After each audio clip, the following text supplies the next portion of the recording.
Dieu s'est fait homme. Et Dieu reste, le Fils de Dieu s'est fait homme, et il reste dans cette humanité.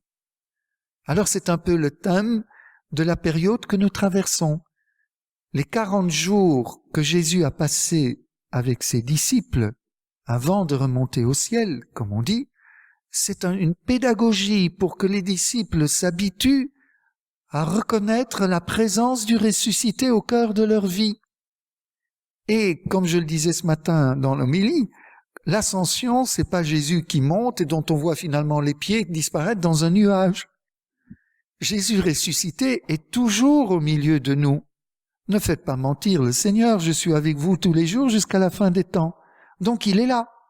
Simplement, nous devons nous aussi rentrer dans cette pédagogie, comme les apôtres, à apprendre à découvrir cette présence réelle du Christ dans son corps de gloire au milieu de nous. Bien sûr que les apôtres ont l'avantage d'avoir pu le voir, le toucher, etc. Mais enfin, nous aussi, nous devons rentrer dans cette pédagogie par la méditation des Écritures, parvenir à recevoir dans la foi cette certitude que Jésus est là.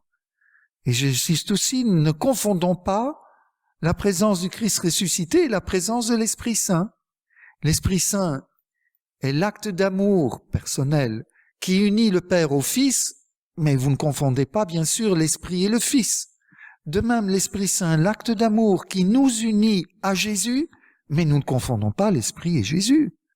C'est l'Esprit qui me fait découvrir la présence de Jésus ressuscité au milieu de nous en tant que peuple et au milieu de nous dans notre vie à chacun. Donc gardons bien la foi en Jésus ressuscité jusque dans son corps, puisqu'il n'a pas quitté son corps. Son corps est passé d'un état de simple nature, mortel puisque c'est notre humanité qu'il a assumé, à un corps de gloire, immortel, spiritualisé. C'est le même Jésus avec un corps transformé par la résurrection, par la participation à la gloire. Ce qu'il avait anticipé au Tabor est maintenant la condition permanente de Jésus ressuscité. Mais Jésus ressuscité est ici avec nous. Sauf que nous ne le voyons pas plus que les disciples ne le voyaient. Et tout à coup, l'évangile de ce matin, il était là au milieu d'eux. Croyez-vous que Jésus est arrivé? Zorro est à... Non, il était là, mais il s'est rendu visible. Il parlait de lui, il s'est rendu visible. Et nous, Église de tous les temps, nous devons nous souvenir que chaque fois que 2 et 3 sont réunis en son nom, il est là, dans son corps de gloire. Certes, nous ne le voyons pas, mais c'est Jésus l'a dit à Thomas. Tu crois, Thomas, parce que tu as vu. Heureux ceux qui croient sans avoir vu. Heureux ceux qui croient que je suis réellement présent dans mon corps de gloire sans m'avoir vu.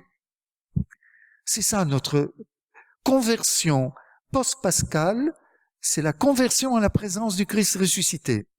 À ne pas confondre avec une simple présence spirituelle. Non, c'est une présence réelle, incarnée.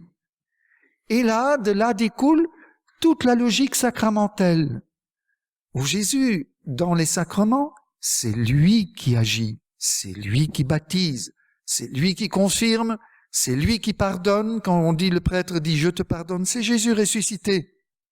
Et c'est lui qui consacre le pain. Ceci est mon corps. Il n'a pas dit « ceci est mon esprit », il a dit « ceci est mon corps. Prenez et mangez. Je mange donc le corps de Jésus ressuscité, de Jésus mort, ressuscité pour moi. Et donc Jésus vit dans ce corps de gloire en moi. Ah, mais comment il fait là? Il y a 2 corps. Non. Jésus a assumé notre humanité à tous. Donc il est légitime, il peut revendiquer le droit d'habiter mon humanité. J'ai porté ton humanité sur la croix pour la purifier. Maintenant, je veux habiter ton humanité dans la gloire. Je me tiens à la porte et je frappe. Si tu m'ouvres la porte, nous viendrons chez toi prendre notre repas. Apocalypse 3. Et voilà ce que Jésus veut vivre avec nous dans ce temps, toujours, mais ce temps pascal nous est particulièrement donné pour cette pédagogie délicate.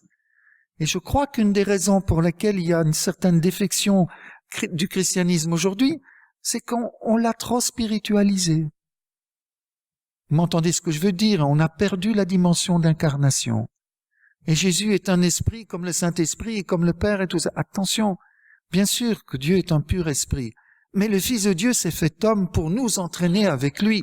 Ne renvoyons pas trop vite le bon Dieu au ciel, hein. Nous en avons besoin de l'ascenseur, comme disait Sainte Thérèse de Lisieux. L'ascenseur, c'est tes bras, Seigneur Jésus, c'est l'humanité du Christ. Et les sacrements sont là pour nous le rappeler.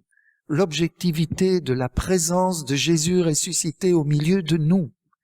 Et je crois que nous sommes invités à apprendre à vivre dans cette intimité avec le Christ. Et celui qui me permet de le faire, c'est l'Esprit Saint, qui permet de voir, de savoir nommer.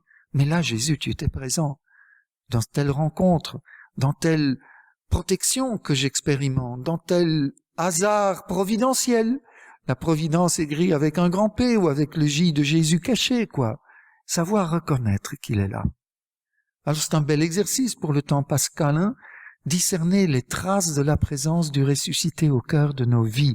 C'est ce à quoi m'invitent les textes de la résurrection, où Jésus visite chacun selon ce qu'il est. Marie-Madeleine, l'affective, il lui dit son nom, alors à travers ses larmes, elle le reconnaît. Thomas, le sceptique, il répond à sa demande. Viens donc ici, Thomas. Allez, mets ta main puisque tu revendiques de mets ta main dans mes plaies. Mais crois, maintenant, arrête d'être incroyant. Alors Pierre, l'empirique, là, le pragmatique, lui aussi, il devra avoir sa rencontre particulière.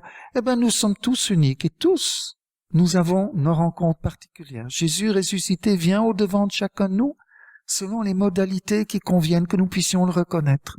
Mais c'est nous qui sommes peut-être pas au rendez-vous, parce que nous n'attendrons plus ces dimensions d'incarnation dans notre vie.